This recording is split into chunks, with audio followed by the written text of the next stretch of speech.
Good morning, happy Sunday. I have Neuro Coffee in hand. This was an odd week with the holiday in the middle of it, so I overate, got uncomfortably full as usual. So not a bad thing, but let's get to this week's Q&A. All right, so we had a lot of stuff going on. We posted a bunch of stuff up on YouTube as usual. And so let me review that really quickly. So don't forget about the previous Q&A from the 24th. That's up on YouTube. How to use lifting belts as a teaching tool. So this came as a leftover from the previous week's Q&A. So that was a really interesting thing to talk about. We got the iFast podcast number 4. So Mike Robertson and I are still cranking out those podcasts, especially if you're a business owner. Those are going to be really interesting for you. And then today, Sunday, I posted a 20-some minute video in regards to using the I's, T's, and Y's as a representation of how to avoid blindly prescribing exercises and why that might not be such a good thing and why we can't generalize. So that's a pretty powerful video. There's a lot of segments in there that I think are very useful.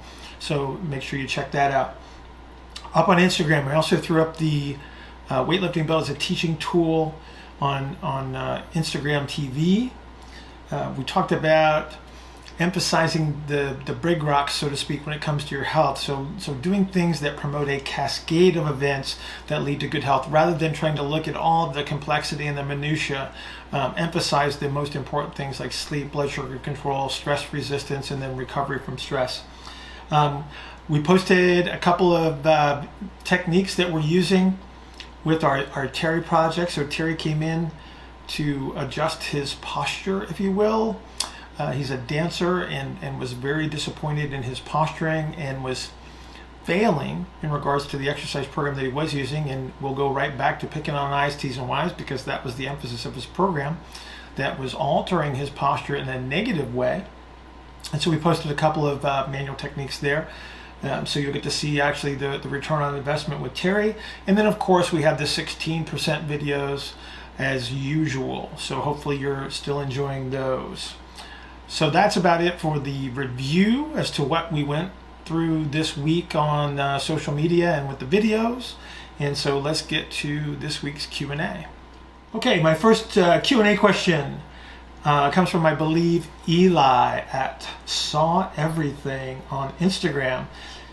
And Eli asks, if I'm looking at an asymmetrical ISA, am I just looking at someone who's constantly turning right? Should I get them to turn left or focus on uniform expansion first?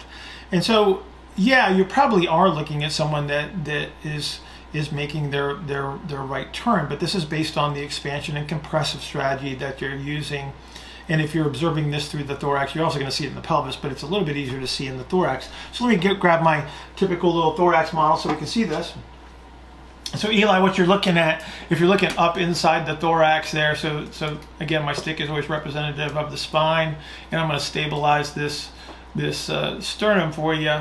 And what you're looking at is a shape change that looks like that. So as they turn, so this is a right turn, so you're going to see the shape change in the thorax, and so then your goal is to reestablish their ability to do that as well. And so really, if you look at it from a strategy standpoint, you're going to pass through that middle range anyway, and so really what you're not looking to do is to create the uniform expansion. You're just trying to get them all the way to the other end of the turn so they can turn in both directions in a fairly equal manner, although there's always going to be the bias of being a human from the asymmetrical forces standpoint that we all deal with on the inside.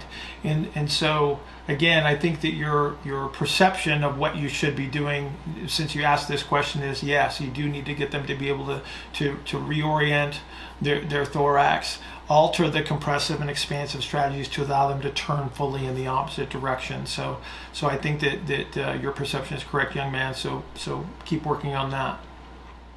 So I have a question from Movement Panacea 101, and his question is about thoracic outlet syndrome. He says, do you assess the ISA in people with thoracic outlet syndrome? Usually they're scapularly depressed and they have a decreased thoracic kyphosis, which would be indicative of a wide ISA. That's not necessarily true, young man. So we'll talk about that here in just a second. I've never heard anyone assessing it as part of the treatment, so it'd be nice if you could expand on that a little bit. And so when we look at the ISA, we're not using it as part of any diagnosis other than the fact that it's going to be an indicator of what the compensatory breathing strategies will be. So someone will be biased towards an exhaled axial skeleton, and then they'll use an inhalation compensatory strategy, or vice versa, where I have an inhaled axial skeleton and I use an exhalation compensatory strategy. But when we're talking about thoracic outlet specifically, what we're looking at is the area of the rib cage from above the second rib and above T4 in the back. So this is sort of like if you looked at the cap on the thorax, this would be that area there. And so you're looking at a compressive strategy, primarily anterior, where you're pulling the manubrium down as an exhalation compensatory strategy, and in doing so we reduce the space between the clavicle and the upper rib cage, and so that's where that compression takes place. That's where you lose the full excursion of the neurovasculature that comes from the neck and in the upper quarter down into the upper extremity. And so then the way to alleviate that is obviously to reverse these compensatory strategies. So what the ISA is it leads me to determine what the sequence of compensatory strategies will be, because if I have a narrow, then they tend to use a predominant anterior compressive strategy first and then move to the posterior compressive strategy, whereas the wides will start with a posterior compressive strategy and then move anterior. Ultimately, though, if I had a wide with a thoracic outlet problem or a narrow with a thoracic outlet problem, they're at about the same level of compensatory strategy, because it does involve the same structures of the manubrium and then the influence on the position of the clavicle, which creates the compressive strategy between the upper rib cage and the clavicle itself. And so again, ultimately, the reason that you would want to identify the ISA dynamics is to determine where you are on these compensatory strategies, and then that determines what intervention I'll use to alleviate and try to restore this full excursion of breathing, so I don't have to rely on the compensatory strategy that's causing the compression in the first place. So again, that's why I would use the ISA. I don't use it as a particular diagnosis. If it became a shoulder pain, neck pain, or hip pain, I would still be looking at the ISA, because it's going to lead me in the direction of what compensatory strategies you're using that's creating this compressive strategy in the first place. So my next question is a real common one that I get all the time, and it's from 420 J-Rod, and he asks, what is the origin of the 16%? So quite simply, the 16% are the people that I am speaking to.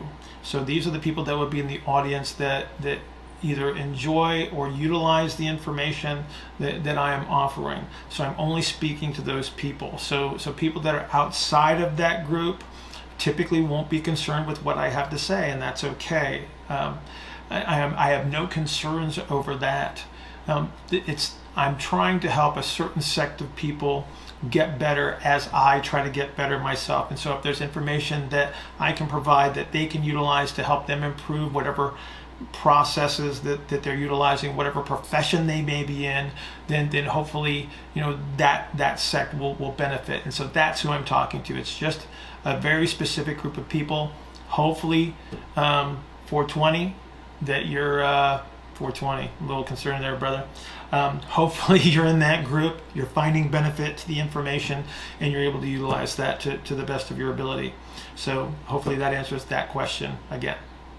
So Tim has our next question, and he's sort of asking a follow-up to last week where we were talking about pelvic orientation and how we can have certain presentations that give us a certain amount of hip internal rotation and such. And so Tim says, follow up on the question from last week. Why is the posterior pelvis, which starts in an inhaled orientation, exhaled? Why does the entire pelvis orient anterior, secondary to the compression of thorax? So he's got more to say here, but let me just attack these two first. Okay, so if I have normal respiration, normal breathing pattern, the pelvis will expand and compress totally normally. We will have no compensatory strategies. We would be able to access a full extremity range of motion. But if for whatever reason I need to utilize a compensatory breathing strategy, I will have to change the shape of the pelvis, and I will have to find ways to inhale and exhale against whatever strategy I may be using. And so when you ask, why is the posterior pelvis, which starts in an inhaled position, exhaled? I have to find a way to get air out. And so the compensatory strategies behave in an alternating fashion. It's much easier to see in the thorax because we have more space, but because the gradients are so narrow in the pelvis, they all tend to seem to occur at the same time. But if I consider the inhaled position of the pelvis with counternutation of the sacrum, if I use a compensatory strategy anywhere, I will eventually have to find a way to exhale, which means I will have to be able to push that sacrum from counternutation towards nutation to be able to exhale effectively. And again, it sounds very dramatic, but this is literally how we have to behave to keep ourselves alive so we can continue to breathe. And the second part of that question is why does the entire pelvis orient anteriorly secondary to compression of the thorax? So as I compress the thorax, so this is well above the pelvis, I will have an anterior movement. So if I take the posterior thorax, which would normally be expanded, and I push it forward in an exhale fashion, so I'm compressing the posterior thorax, I get an anterior shift of the center of gravity. Well, if my feet are anchored to the ground, which they typically are, then as the thorax shifts forward, I will have to compensate, and the pelvis will eventually follow. So I can resist some of this to an extent, but unless I'm going to use another superficial compressive strategy that would sway the pelvis under, and that does happen, but it's much later in the compensatory sequence, then typically what I would do is my earlier compensatory strategy would be to compress the posterior aspect of the pelvis, and it will orient forward just as I have compressed the thorax, and that has shifted forward. So again, I get this forward shift of the center of gravity. And because my hip joint and my lower extremity are anchored, the pelvis is going to tip forward with it. So Tim continues, if an anterior pelvic orientation yields a mess of hip IR. So again, we have to be pretty far forward for it to get a lot of hip IR. What's the situation of the wide powerlifting type folk that live in the anterior orientation, yet they have a zero IR? Well, this is great. This is actually a really, really cool question. So here, Tim, we're talking about a massive amount, and we're talking about a really good power lifter. We're talking about a massive amount of compressive strategy. So my ability to produce force against massive loads demands that I create internal pressures of significant magnitude, which means I need a massive amount of compression. And so what powerlifters end up doing is they compress the anterior posterior pelvis rather aggressively, and this increases the concentric orientation of superficial musculature on the anterior aspect and the posterior aspect of the pelvis. And so then the resultant is that I compress the hip joints straight into the hip socket. So oftentimes you'll see them lose a tremendous amount of external rotation and internal rotation. So let me give you for instance. So I had a really high level powerlifter come in, and his total hip excursion was roughly 25 to 30 degrees, and he was biased into external rotation to such a severe degree that under normal circumstances, based on the typically taught 0 point, he had minus 5 degrees hip IR.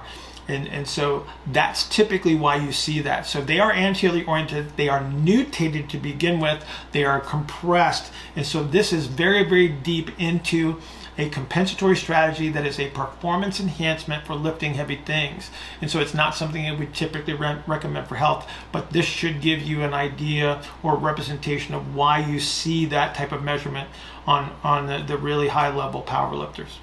So Tim actually has a third parter here that we'll go ahead and answer. And he asks, in a perfect world, do we start at the first compensation? Teach the wides to exhale. So that's a compensatory inhalation strategy if they're a wide ISA. So he wants to know if we teach the wides to exhale, and do we teach the narrows to inhale?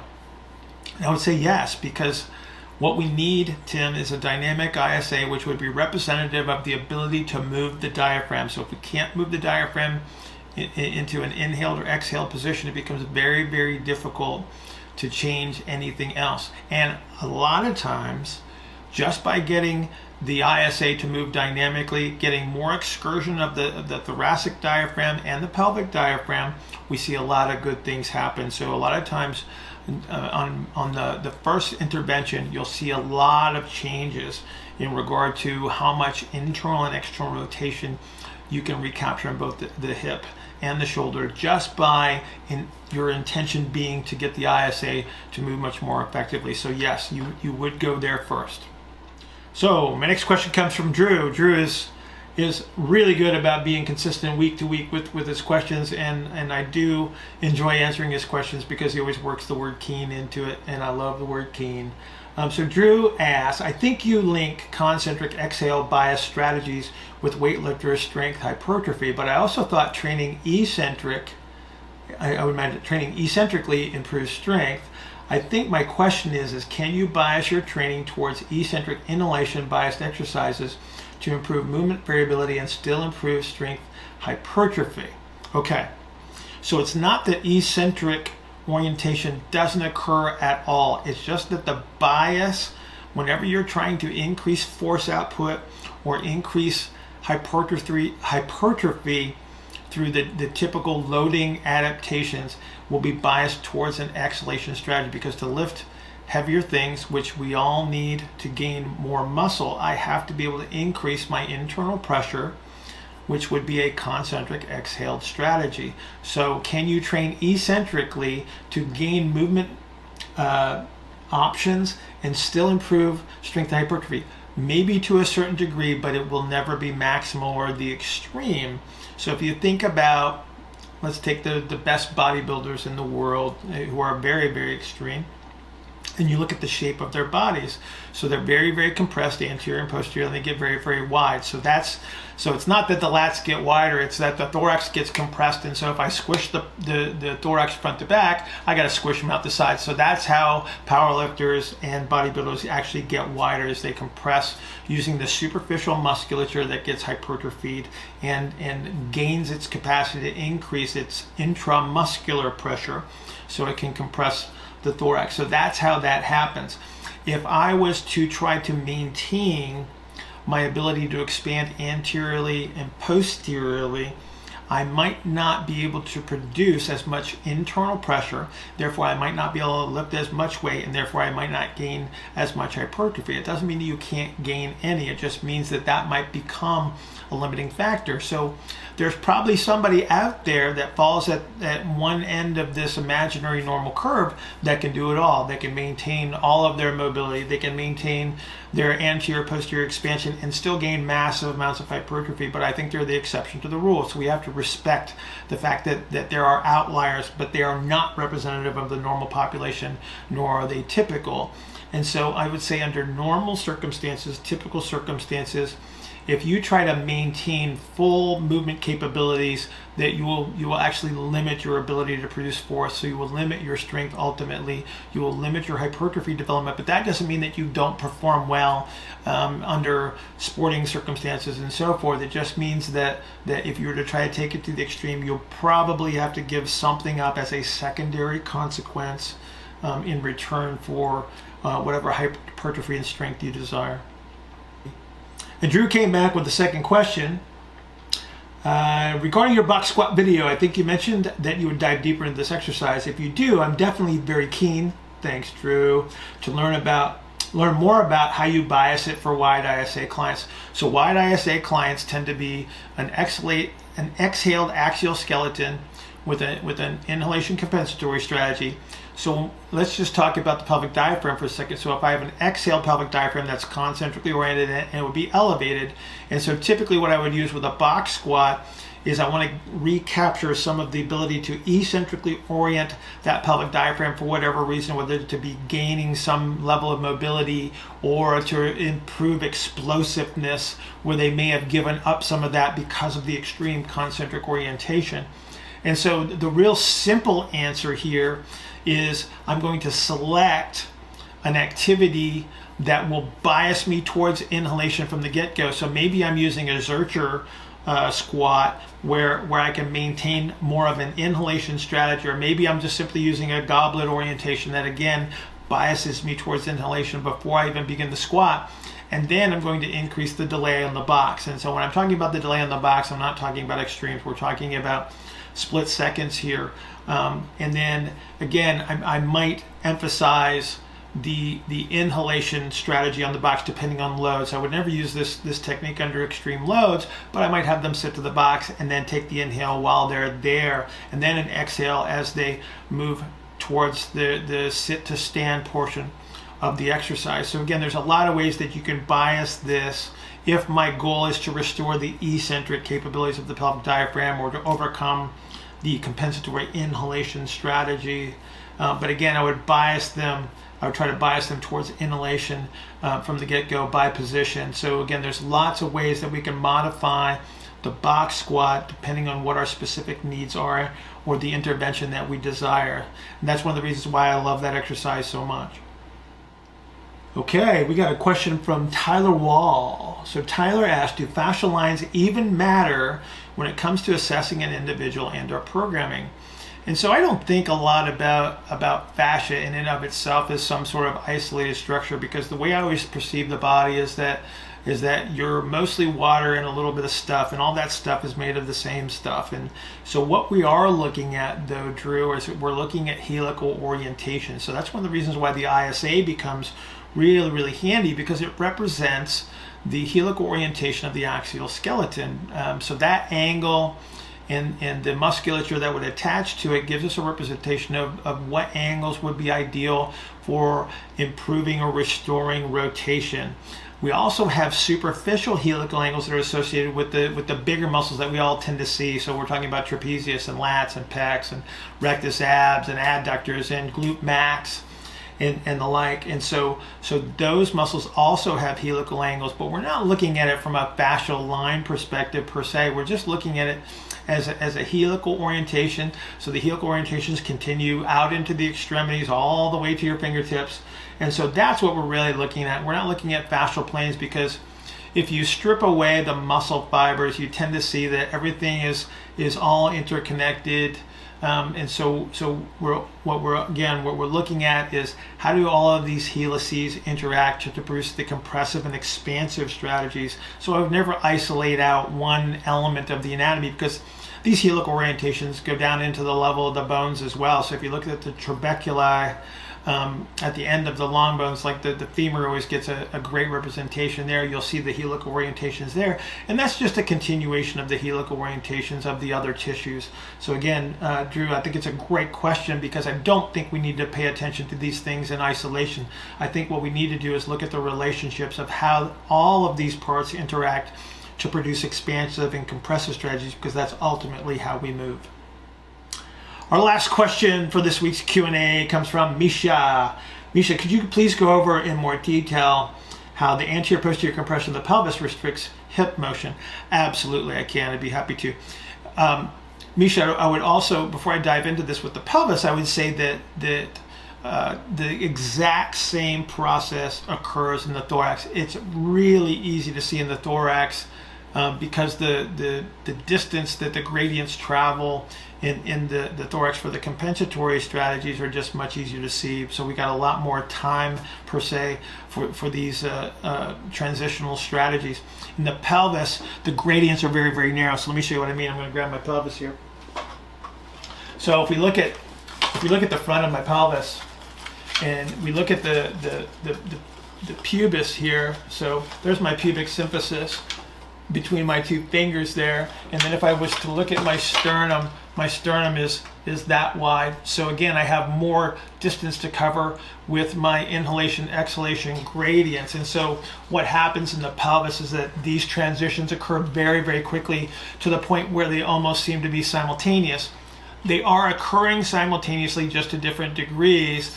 But again, I would encourage you to look at the compensatory strategies as they evolve in the thorax, because it's just much easier to see, and then just translate that to the pelvis. Since you asked about the pelvis, we will go ahead and we will run through that.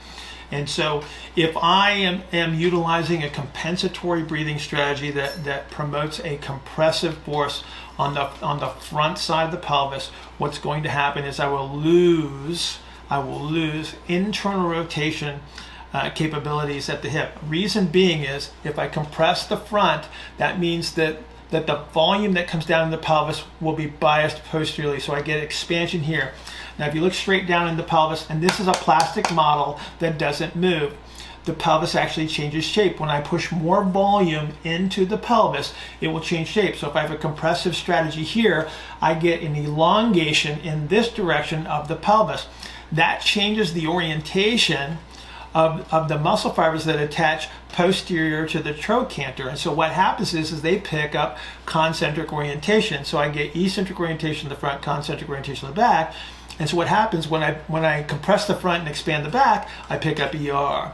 And I lose the IR, because if I have eccentric orientation here, I have a fluid volume in the front part of the hip joint that I cannot move into. I cannot compress that fluid because I have concentric orientation on the backside. Now, if I reverse gears and I say I have a posterior compressive strategy, which means that I'm going to push the volume into the anterior part of the pelvis, what's going to happen there is I'm going to pick up concentric orientation on the front side of the hip, and I'm going to gain internal rotation, because on the backside of the hip, because of the compressive strategy, because of the compressive strategy here, I changed the shape of the pelvis. So now I get a widening of the pelvis here that increases the length of the muscle fibers on the backside of the hip. And so now what happens is I have an eccentric orientation here. I have a volume expansion here, and I can't move into external rotation. And so what happens is I get pushed in this direction by the concentric strategy here, eccentric strategy here, and it turns inward. Typically what you're going to see under most circumstances, again, because these gradients are occurring very, very quickly, because they typically present visually, and from a measurement standpoint, they're going to present from the bottom up, okay, as I fill up the pelvis like a glass of water with the volume that comes down. You're going to see a lot of these strategies occur simultaneously. So that's why it becomes very, very important for us to distinguish between, how much ER and IR capabilities we have. So we know where the compressive strategies are. We know where you're capable of expanding if you are. And then we know what kind of a shape change that we have to the pelvis that we have to intervene with to make the physical changes. So do I need to create more expansion? Do I have to restore the inhalation capabilities of the pelvis? Or do I need to increase the compressive strategy of the pelvis to overcome the limitations that are demonstrated in the hip joint?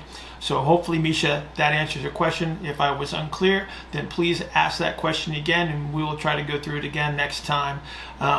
That's all I have from a Q&A standpoint for this week. So hopefully you have a great week. Check me out. I shouldn't say check us. I'm the only one here. So check me out on Instagram, because I will be there all next week, and we'll be throwing up videos on the YouTube channel as well. If you have any special requests as to what you would like to see on YouTube or on Instagram, please throw those up on those platforms as well. Or you get to email me directly at askbillhartman@gmail.com, askbillhartman@gmail.com, and I will answer your questions on that platform as well.